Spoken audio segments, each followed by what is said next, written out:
다 같이 사도신경으로 신앙 고백 드리겠습니다. 전능하사 천지를 만드신 하나님 아버지를 내가 믿사오며 그 외아들 우리 주 예수 그리스도를 믿사오니 이는 성령으로 잉태하사 동정녀 마리아에게 나시고 본디오 빌라도에게 고난을 받으사 십자가에 못 박혀 죽으시고 장사한 지 사흘 만에 죽은 자 가운데서 다시 살아나시며 하늘에 오르사 전능하신 하나님 우편에 앉아 계시다가 저리로서 산자와 죽은 자를 심판하러 오시리라. 성령을 믿사오며 거룩한 공예와 성도가 서로 교통하는 것과 죄를 사하여 주시는 것과 몸이 다시 사는 것과 영원히 사는 것을 믿사옵나이다. 아멘. 오늘 우리에게 주신 하나님 말씀은 신약성경 히브리서 9장 9절에서 10절까지 말씀입니다. 신약성경 361페이지에 있는 히브리서 9장 9절과 10절의 말씀, 신약성경 361페이지에 있는 히브리서 9장 9절과 10절의 말씀을 제가 읽어 드리겠습니다. 이 장막은 현재까지의 비유니 이에 따라 드리는 예물과 제사는 섬기는 자를 그 양심상 온전하게 할 수 없나니 이런 것은 먹고 마시는 것과 여러 가지 씻는 것과 함께 육체의 예법일 뿐이며 개혁할 때까지 맡겨둔 것이니라. 아멘. 오늘 주신 말씀을 가지고 개혁할 때까지만 이란 제목으로 잠시 말씀의 은혜를 나누도록 하겠습니다. 오늘 성경 본문은 히브리서 9장의 말씀을 우리에게 전해주고 있습니다. 이 말씀은 구약의 그 성막의 휘장 앞부분인 성소의 한계에 관하여 우리에게 주시는 말씀입니다. 따라서 하나님이 예수 그리스도를 통해 우리에게 우리 삶의 개혁을 이루실 때까지 임시로 우리는 성소라고 하는 그곳에서 일시적으로 죄사함의 어떤 역할들을 맡겨두고 계셨지만 오늘 우리에게 주신 말씀을 통하여서 우리는 하나님의 은혜 그리고 우리에게 주신 예수 그리스도의 참된 역할에 대하여 잘 묵상하며 은혜를 함께 나눌 수 있기를 주님의 이름으로 간절히 소원을 드리겠습니다. 예전에 1945년에 세계 2차 세계대전이 끝난 것을 우리 역사적으로 잘 알고 있습니다. 그런데 그 1945년에 끝난 세계 2차 세계대전의 그 결과를 통하여서 이미 모든 전쟁이 이 아시아나 유럽에서 다 끝났음에도 불구하고 약 1974년, 그러니까 세계대전이 끝나고 나서도 30년이 지났을 때인데 필리핀의 한 섬에서 아주 재미있는 사건이 발생했다고 합니다. 무슨 사건이냐면 2차 대전이 이미 끝났음에도 불구하고 전쟁이 끝난지를 모르던 한 그 일본군 한 사람, 즉 소위 한 명이 오노다라고 하는 소위가 있었는데 정글 속에서 30년 동안 숨어있던 것을 그 외부인들에 의해서 찾아내게 된 것입니다. 그 사람은 이제 2차 대전이 끝났다는 사실을 아직 모르고 있었기 때문에 그 사람들을 찾아낸 사람들이 당신 이제 빨리 투항하고 나오시오. 항복하고 나오시오. 정글 속에서 이제 좀 나오시오. 이제 모든 전쟁은 끝났으니까 일본은 패망을 선포했고 당신은 이제 더 이상 전쟁을 할 필요가 없다라고 그 오노다 소위에게 얘기를 했음에도 불구하고 심지어 너무 이 사람이 말을 안 듣고 고집을 부리니까 그 사람의 가족들까지 수소문해서 좀 와가지고 이 사람 항복하게 좀 권유 좀 해봐라 라고 얘기를 했음에도 불구하고 이 사람은 고집을 부리면서 나는 명령이 주어지기 전까지는 이 산을 내려갈 수 없다라고 하는 황당한 말만 되풀이하며 혼자서 그렇게 정글에서 30년 동안 살고 있는 상황들이 벌어졌다고 합니다. 이것을 우리에게 알려주는 교훈이 무엇이겠습니까? 시대가 새로 바뀌었는데도 불구하고 이제 시대를 따라가지 못하면은 자꾸 옛날에 뒤처져서 혼자만 고집 부리고 산다고 해서 되는 것이 아니라 영원히 고립될 수밖에 없다고 하는 이 놀라운 어떤 교훈을 우리에게 알려주는 사건이라고 할 수 있겠습니다. 구약시대의 성막은 어떻습니까? 휘장을 중심으로 크게 두 부분으로 나뉘어져 있었습니다. 일단 그 휘장의 앞부분은 제사장들이 직무를 행하던 성소가 있었죠. 그리고 휘장의 뒤쪽에는 오직 대제사장 한 명만이 매년 대속죄일에 한 번 들어갈 수 있었던 지성소가 있었습니다. 그런데 오늘 우리가 읽은 본문은 첫째 장막, 즉 성소에 관한 이야기를 우리에게 말해주고 있습니다. 그 성소는 어떤 한계가 있냐면 오늘 우리가 읽은 9절 말씀이지만 다시 한번 읽어드리겠습니다. 이 장막은 현재까지의 비운이 이에 따라 드리는 예물과 제사는 섬기는 자를 그 양심상 온전하게 할 수 없나니. 여기 9절에 온전하다라고 하는 말은 성경 원어를 보니까 텔레이오오라고 하는 단어를 사용하고 있습니다.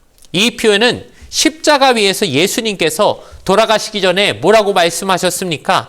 다 이루었다라고 말씀하신 그 단어와 정확하게 일치하는 단어입니다. 즉, 뭘 의미합니까? 예수님이 다 이루었다라고 하셨을 때 뭘 이루셨어요? 우리의 죄, 인류의 모든 죄를 다 십자가 위에서 해결하셨다. 이제 더 이상 이 문제는 거론할 필요가 없이 완전히 해결되었다라고 하는 말을 하시기 위해서 이 말씀을 하신 것과 마찬가지로 우리의 마음과 우리 양심의 죄로부터 완전히 깨끗해질 수 있는 그 상태를 만들어 놓았다라고 하는 의미를 우리에게 해주고 있는 것입니다. 그런데 그것이 구약시대의 장막과 제사로는 이것이 불가능했습니다. 양심을 완전히 깨끗게 할 수 있는 것이 하나도 없었고 그저 죄를 지으면 그때그때 임시로 땜질로 그 문제만 조금 해결할 수 있는 살짝 닦아줄 수는 있어도 근원을 해결해 줄 수 없는 것이 바로 그 시대의 제사의 불완전함이었다고 우리에게 말해주는 것이죠. 그러니 우리의 내면적인 문제, 우리의 양심, 영적인 문제는 완전히 해결할 수 없었다는 것입니다. 그런데 이 히브리서 저자는 첫 장막의 한계에 대해서 우리에게 말해주고 있습니다. 즉 구약의 율법 제사는 인간이 최초의 상태로 되돌아갈 수 있는 회복을 시키기에는 불가능하다고 말해주고 있는 것입니다. 왜냐하면 계속해서 말씀드리고 있지만 그것은 일시적이기 때문입니다. 한 번은 됩니다. 그리고 그 짐승의 피를 통해 드린 제사는 순간은 제사함의 상태를 만들어 줄 수 있지만 그 짐승이 한 번 죽으면 어떻습니까? 또 살아날 수 없지요. 그러니 그 한 번 죽은 짐승의 피는 한 번, 일시적으로 한 번만 효력을 발휘할 뿐 또다시 효력을 발휘할 수 없기 때문에 완전한 죄사함을 만들 수는 없다는 것입니다. 뿐만 아니라 첫 장막의 한계는 두 번째는 그 제사를 드리는 사람의 문제이기도 했습니다. 바로 우리가 계속 얘기하고 있는 레위인 제사장들의 한계인 것이죠. 그들은 어떻습니까? 그들은 제사장이었지만 동시에 죄인이기도 했습니다. 여러분, 이 앞에서 설교하고 있는 목회자도 마찬가지 아니겠습니까? 목회자는 아무리 하나님의 말씀을 선포하고 있지만 근본적으로는 다른 모든 신앙인들과 그 이상으로 뭘 하고 있는 게 아니라 결국 인간이면서 늘 살면서 어쩔 수 없이 죄의 그 문제를 완전히 해결하지 못하는, 즉 연약한 인간이기도 하다는 것을 여러분 알고 있듯이 당시의 제사장 역시 어떻겠습니까? 그들이라고 완벽할 수 없습니다. 그들이라고 입술과 허물과 행동에 허물이 하나도 없을 수는 없었다는 것이죠.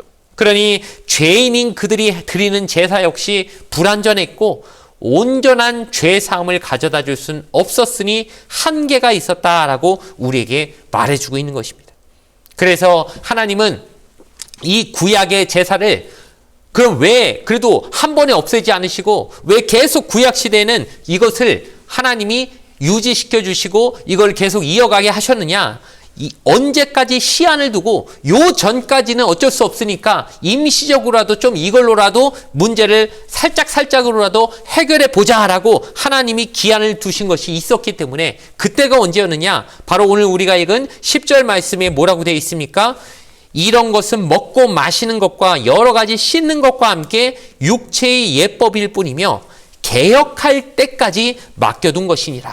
언제까지라고요? 개혁할 때까지. 개혁이라는 말이 여기 나오죠. 즉 개혁하다라는 말이 헬라어 성경에 보니까 디오르도시스라고 원어적으로 표현이 되어 있습니다.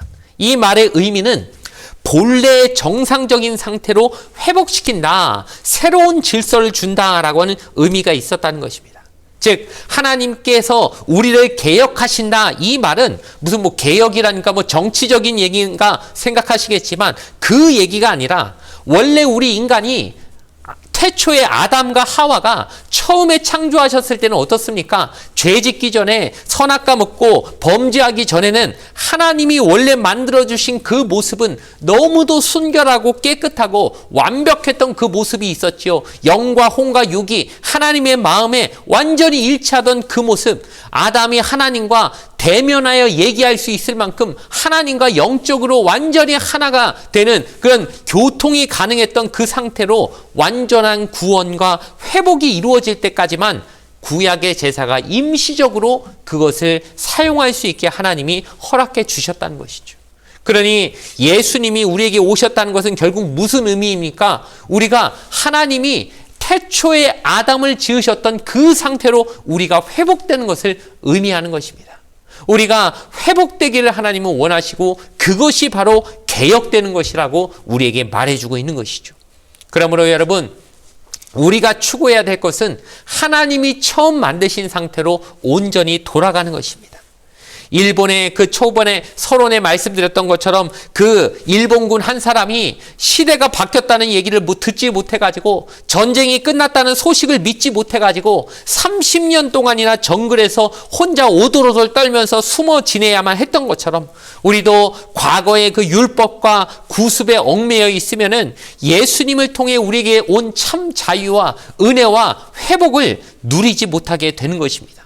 그러므로 우리에게 새 언약을 주신 하나님께 감사하며 유일한 구원자 되신 예수 그리스도를 통하여 우리의 삶에, 우리의 신앙에 더욱더 매일매일 개혁이 일어나서 원래의 모습, 하나님이 우리를 처음 만드셨던 새 삶을 우리에게 날마다 주시는 예수 그리스도의 은혜를 올 한 해 동안 온전히 누리며 주님과 동행하시는 저와 여러분의 삶이 되어지기를 주님의 이름으로 간절히 축원을 드리겠습니다. 잠시 기도 드리겠습니다. 유일한 구원자 되신 예수님, 그 예수 그리스도의 은혜를 온전히 누리며 살아가는 저희가 될 수 있게 하여 주시옵소서. 아버지 하나님께서 우리에게 참으로 좋은 것을 주셨는데 그것을 주시고 개혁하기 위하여 우리에게 그 은혜를 주셨는데 우리는 개혁되지 못하고 매번 옛날의 모습으로 되돌아가는 어리석은 적이 많았음을 주님 고백합니다.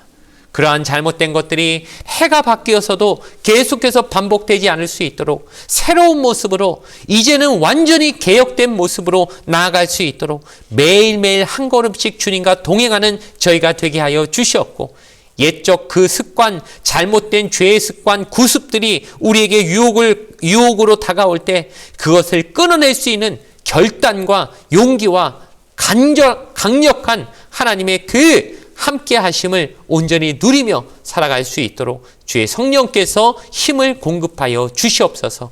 연약한 인간이지라 못했던 우리의 모습이 있지만 하나님이 함께 하시면 그 모든 것을 할 수 있게 해주신다고 하는 놀라운 진리와 체험을 하는 올 한 해 되게 역사하여 주시옵소서. 감사드리며 예수님의 이름으로 기도드리옵나이다. 아멘. 주기도문으로서 예배를 모두 마치겠습니다. 하늘에 계신 우리 아버지여, 이름이 거룩히 여김을 받으시오며 나라가 임하시오며 뜻이 하늘에서 이루어진 것 같이 땅에서도 이루어지이다. 오늘 우리에게 일용할 양식을 주시옵고 우리가 우리에게 죄 지은 자를 사하여 준 것 같이 우리 죄를 사하여 주시옵고 우리를 시험에 들게 하지 마시옵고 다만 악에서 구하시옵소서.